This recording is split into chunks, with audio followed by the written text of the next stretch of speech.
je vais te donner juste un chiffre qui est complètement dingue et qui est vérifiable par tout le monde.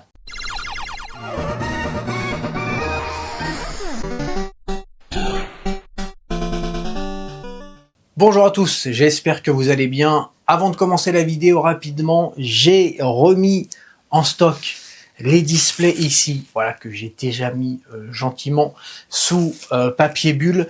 J'avais mis du coup 100 lots qui sont partis en quelques heures, donc j'en ai remis, elles sont redisponibles sur le site.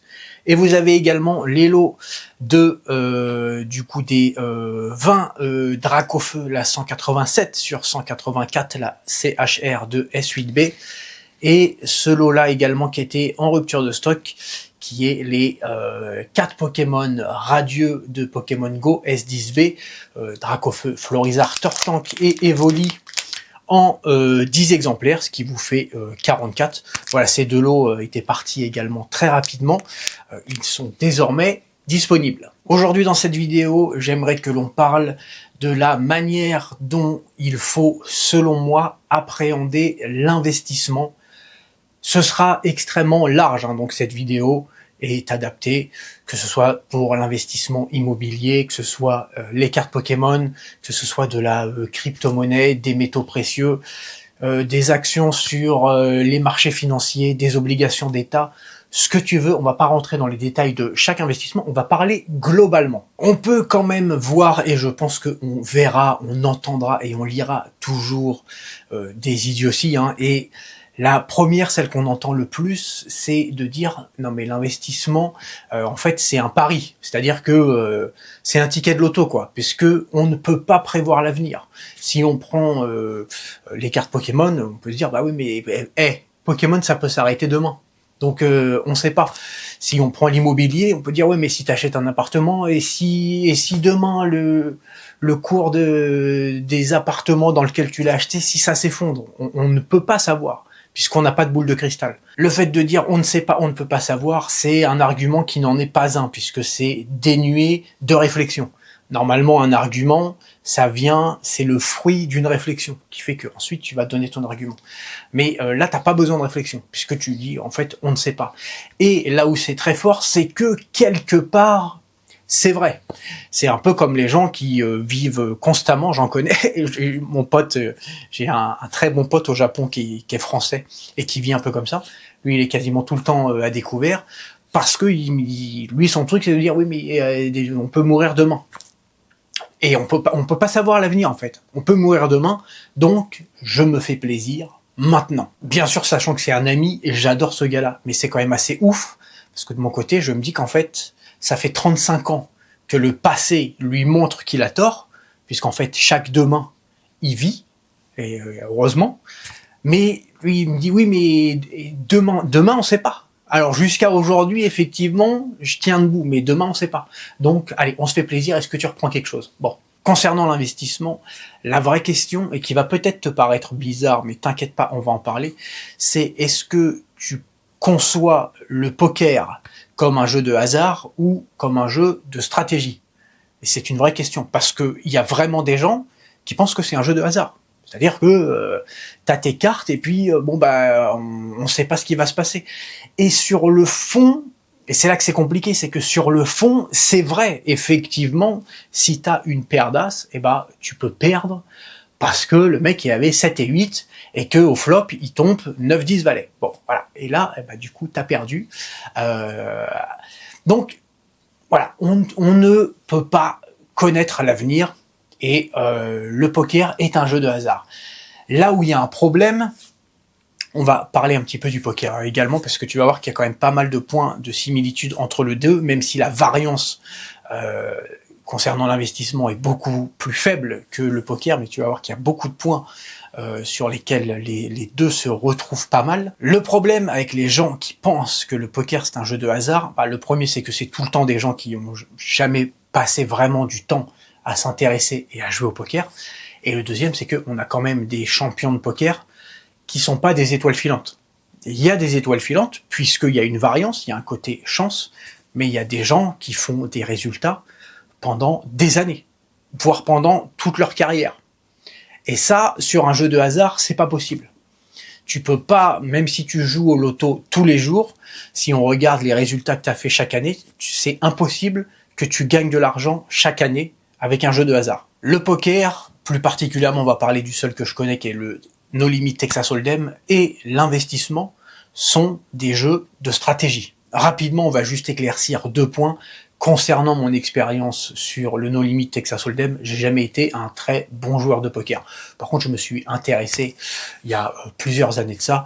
J'ai joué, à peu près pendant 6 mois très sérieusement. Donc très sérieusement, ça veut dire j'avais acheté un tracker, tu sais, qui suit tous mes résultats, qui enregistre toutes mes mains, et je jouais à peu près 1000 mains par jour.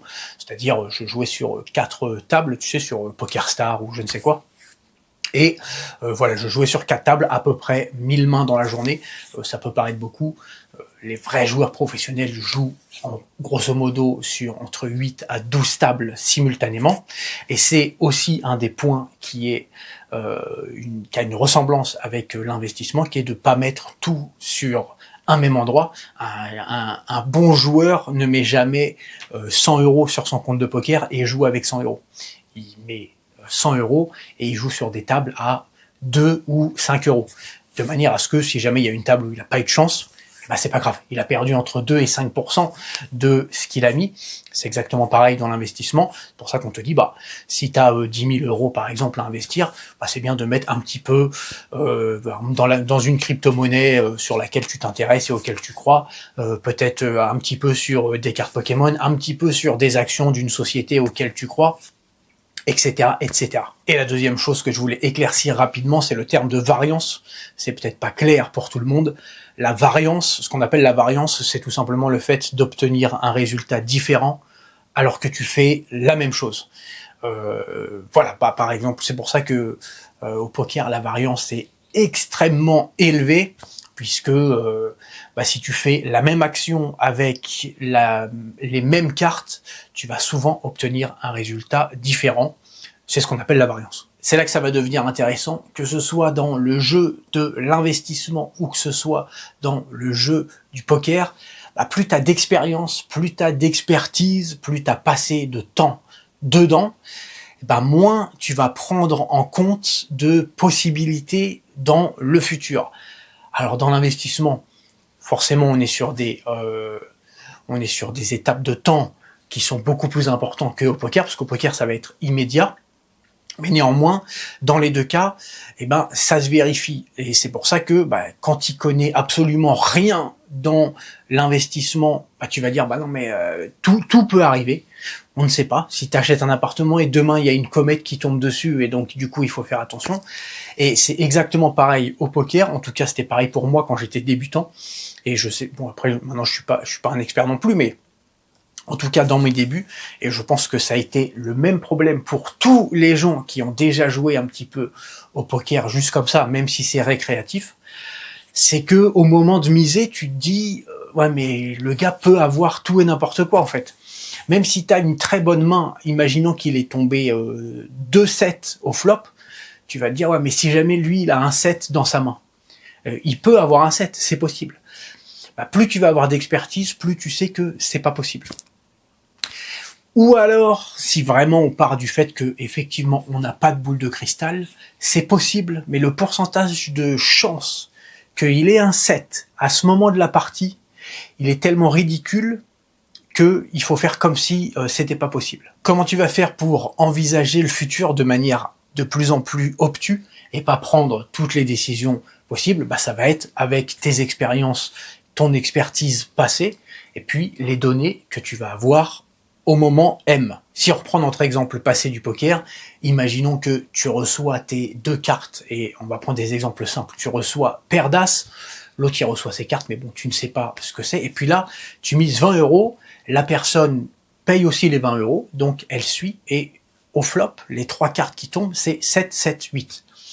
Si une personne n'a jamais joué au poker, c'est la première fois, elle peut se dire, ouais, mais peut-être il a 7 et 8 dans sa main. Si tu as joué des centaines de mains, tu sais très bien que personne ne va suivre et payer tes 20 € alors qu'il a 7 et 8 dans la main. Il a normalement, si tu joues, si les blindes c'est 2 centimes, 5 centimes et que tu mets 20 €, les seules personnes qui suivent, elles ont ces deux cartes comprises entre valet et as. Et c'est terminé. Mais d'un autre côté, est-ce que il a pas 7 et 8 à 100%? Non. C'est à 99,99%. Parce que tu peux tomber effectivement sur un très mauvais joueur, voire sur un gars qui est fou, qui est un peu taré, et qui a suivi comme ça, et puis toi, t'as les paires d'as, et puis résultat, il va te prendre tout tes jetons, alors qu'il avait 7 et 8, et qu'il a extrêmement mal joué. Sauf que, ce qui va se passer, c'est que les chances que quand tu joues, tu tombes sur un fou, elles sont minimes. Ça va t'arriver une fois sur 1000 ou 2000 mains que tu vas jouer. Donc c'est pas la peine de le prendre en compte. Et c'est également un des points où l'investissement et le poker se rejoignent, c'est que on ne regarde pas les résultats à court terme. Parce que si tu regardes les résultats à court terme, quand tu joues au poker, tu te dis bah mince, j'ai mal joué. Donc résultat, ce que je vais faire, c'est que les prochaines fois, quand j'ai paire d'as, je vais pas trop miser, parce qu'à tout moment, il y en a un qui a 7 et 8, et qui va me rafler tous mes jetons. J'ai connu l'expérience. Mais tu as connu l'expérience parce que tu as joué 15 mains. Mais si tu joues plusieurs milliers de mains, tu sais très bien qu'il faut continuer à jouer comme ça, quoi qu'il se passe. Dans l'investissement, c'est pareil. Si tu achètes quoi que ce soit, des métaux précieux, des machins, et puis tu regardes au bout de 2 mois, 6 mois, où en est ton résultat, c'est pas comme ça que ça fonctionne. Tu regardes au bout de 2 ans, 3 ans, 5 ans. Et d'ailleurs, les joueurs professionnels de poker, qu'est-ce qu'ils font? Ils regardent souvent leurs résultats à 1 an. Donc, parce que il y a une variance. Donc, le gars peut jouer plusieurs tournois, même s'il les joue de manière extrêmement correcte, et puis les perdre. Parce que c'est la vie. Parce que effectivement, on n'a pas de boule de cristal. Mais l'expérience va compenser ça. J'entendais parler il y a encore pas longtemps, hier, j'écoutais un grand investisseur qui est aussi économiste, etc., qui expliquait que, en fait, le but sur les marchés financiers, alors moi j'y connais rien sur les marchés financiers, mais il expliquait que le but c'est pas de trouver l'action, la meilleure action qui va te faire, qui va faire fois 1000 dans l'année ou dans les 2 ans. C'est de trouver toutes les actions où on est à peu près sûr que ça va perdre de l'argent et avoir un petit peu de son capital dans toutes les autres. Cette logique, tu vas également la retrouver dans le poker. C'est pour ça que personne ne joue la totalité de ce qu'il a sur une table. Parce que là, effectivement, tu te retrouves dans le truc du loto. C'est-à-dire que t'envoies tous tes jetons, tout comme tu grattes un ticket de loto, puis tu vois ce qui se passe. C'est pas comme ça. Là, on n'est pas dans une logique sérieuse. On est dans une logique où on s'amuse. Et à la rigueur, pourquoi pas? On a le droit de s'amuser. Mais par contre, dans une logique sérieuse, les gens jouent en moyenne, c'est ce qu'on appelle le bankroll management, 5% sur un maximum de tables. Donc si tu as 100 € sur ton compte de poker, ben, tu joues jamais sur une table à plus de 5 €. Et tu joues sur 4. Alors moi j'arrivais à suivre 4 tables en même temps, pas plus parce qu'après ça sonnait dans tous les sens, j'étais pas assez rapide et pas assez entraîné. Mais quand tu es un joueur pro, bah, tu joues sur 8 ou 12 tables en même temps. Et puis, bah, il va y avoir des tables où effectivement tu vas tomber sur des fous. Il va y avoir des tables où tu vas tomber sur un mec qui est pas forcément fou, mais où t'as pas eu de chance. Voilà, il a touché la carte qu'il lui fallait. Et puis, bah, du coup, c'est ce qui fait que ça te fait perdre. Alors que au moment de ta décision, tu avais pris la bonne décision. Lui, il a suivi, il a pris la mauvaise décision et il a gagné. Mais si tu joues un petit peu mieux que tout le monde, et ben en jouant plusieurs milliers de mains par jour, et ben à terme, c'est comme ça qu'ils arrivent à équilibrer la variance, et qui fait que bah, des fois tu as des coups de chance, des fois tu as des coups de malchance, mais dans l'ensemble, si tu es un petit peu meilleur, eh bien tu vas gagner un petit peu d'argent. C'est beaucoup plus compliqué à faire dans le poker que dans l'investissement. L'investissement, c'est là que c'est complètement différent du poker, c'est que c'est pas, ça reste, on peut voir ça comme un jeu, parce que voilà, il y a des gens qui réfléchissent, qui se creusent la tête, qui élaborent des stratégies pour être meilleurs que les autres. Mais la grande différence, c'est que c'est pas du tout un jeu à somme nulle. Si j'ai gagné de l'argent avec un investissement quelconque, Golden Box, des Booster Wizards, un appartement que j'ai acheté, machin, bah si toi aussi t'as acheté cet appartement, bah c'est pas parce que moi j'ai gagné de l'argent que t'en as perdu. En fait, on gagne ou on perd ensemble. Là où ma vision de l'investissement diverge, et diverge, ça fait beaucoup, de la plupart des gens, et là je te parle pas du milieu Pokémon ou de je ne sais quoi, en globalité, même dans mes amis, ma famille, c'est que les gens pensent que l'investissement, c'est risqué. Parce qu'ils voient ça un petit peu comme le ticket de loto, c'est-à-dire soit tu gagnes, soit tu perds. Dans la majorité des cas, et on peut pas leur jeter la pierre là-dessus, les gens ils ont trimé pour avoir leurs euros sur leur compte, ils n'ont pas envie de les perdre. Donc, la meilleure solution quand tu es stressé, c'est de ne pas faire d'action, de rester dans ce truc de statu quo et de dire, moi j'ai mes sous sur mon compte et je sais qu'ils sont là et c'est terminé. C'est un conseil qui est assez puissant en plus parce qu'il fait écho en toi à une réelle peur de dire c'est vrai que moi j'ai envie de perdre, j'ai pas du tout envie de perdre mon pognon, et puis bah la personne en face qui te dit oulala, attention, il faut faire attention. Voilà, c'est quand même pas mal de garder tes sous sur ton compte ou dans ton porte-monnaie ou sous ton matelas, comme ça t'es tranquille. T'as une réelle impression que cette personne veut te protéger, donc souvent ça marche. Et en plus, c'est vrai, cette personne-là n'est absolument pas malfaisante, et elle a réellement envie de te protéger en disant attention, si t'achètes des actions ou des cartes ou des machins, ou un appartement, ou hop, attention, on ne sait jamais. Et ça génère deux problèmes. Le premier, c'est que cette personne-là envisage toutes les possibilités, parce qu'elle n'a pas d'expertise, donc elle te dit, il peut se passer tout et n'importe quoi. Un petit peu comme moi, je me suis jamais aventuré sur les marchés financiers. À titre personnel, j'ai aucune action de aucune société, parce que je me dis, on sait jamais, si jamais il y a un concurrent qui, dans 2 mois ou dans 3 mois, même si tu achètes des actions de, je sais pas, tu me proposes d'acheter des actions de L'Oréal, par exemple, qui est une entité, je vais me dire, ouais, mais si jamais il y a un concurrent qui fait des shampoings plus cool, et puis après je vais perdre des sous, parce que j'y connais rien. Et le mec qui est dans les marchés financiers depuis 30 ans, il va savoir t'expliquer pourquoi est-ce que c'est pas possible. Et pourquoi est-ce que même si tu as, par exemple, un concurrent qui vient, ça changera pas du tout l'action de L'Oréal ou je ne sais quoi. Moi, ça, j'y connais rien. Et deuxièmement, les gens qui essayent de te protéger ont oublié quelque chose, c'est le problème de la création monétaire.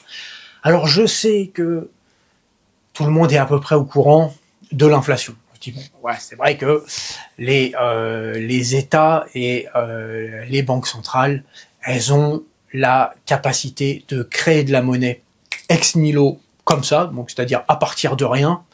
Et bon, bah du coup, ça fait baisser un petit peu chaque année la valeur de notre monnaie. Mais bon, c'est toujours mieux que de l'investir dans des trucs où après on perd notre argent. Le problème, c'est que je pense que la majorité des gens ne se rendent pas compte à quel point est-ce que les banques centrales utilisent ce pouvoir de création monétaire. Je vais te donner juste un chiffre qui est complètement dingue et qui est vérifiable par tout le monde. Depuis la création des États-Unis, ça commence à dater, la totalité de l'argent qui a été créé par les États-Unis, donc la totalité des dollars en circulation. Tu prends tout cet argent, et ben 70% de la totalité des dollars qui ont été créés depuis la création des États-Unis ont été créés ces 6 dernières années. C'est-à-dire qu'il y a 7 ans, il y avait 70% de dollars en moins en circulation dans le monde qu'aujourd'hui. Alors tu vas me dire, moi, qu'est-ce que ça peut me faire? De toute façon, j'ai des euros. On va pas rentrer dans les détails, mais de toute façon, ta monnaie est liée au dollar, puisque en fait, tu es obligé d'acheter tout en dollars. Donc la France est obligée d'acheter son pétrole, etc. en dollars. Donc en fait, quand c'est le problème des États-Unis, en fait, c'est que quand ils impriment des milliards et des milliards, ils s'appauvrissent pas que eux, ils appauvrissent tous les gens qui utilisent le dollar, c'est-à-dire à peu près le monde entier. C'est exactement le même problème quand on parle du taux d'inflation. Alors bon, déjà, le taux d'inflation qui est déclaré et le taux d'inflation réel, il a pas grand-chose à voir, parce que le calcul de l'inflation, c'est quand même une blague, mais quand on dit, voilà, c'est vrai, en ce moment, on a eu une inflation à 2 chiffres, une inflation à 2 chiffres, ça veut dire que tu perds 10% de ta valeur par an. Ça veut dire que si tu as 100 euros sur ton compte, dans 5 ans, c'est 100 euros, et ben, tu auras toujours 100 euros de marqué, donc tu vas être content, mais par contre, tu vas pouvoir acheter que pour 50 euros de valeur de il y a 5 ans. Donc ta monnaie a été divisée par 2. Si tu fais le choix de garder la valeur que tu as créée ou la valeur que tu as reçue grâce à ton travail ou je ne sais quoi, sous forme de monnaie, là, on n'est plus dans la discussion de est-ce que tu vas gagner de l'argent ou est-ce que tu vas perdre de l'argent. On est juste sur la discussion de combien est-ce que tu vas perdre chaque année. Et encore une fois, on n'a pas besoin de boule de cristal pour expliquer ça. puisque depuis la création de la monnaie, il y a eu une inflation tout le temps, parce que l'envie de créer de la monnaie comme ça par les gens qui en ont la capacité est trop forte. Et ça a toujours été le cas. Alors aujourd'hui, en plus, on est sur des monnaies où tu as juste à appuyer sur un bouton et puis tu peux créer 100 milliards d'euros comme ça. Si t'es le patron de la Banque centrale, de la BCE, de la Banque centrale européenne, tu peux faire ça.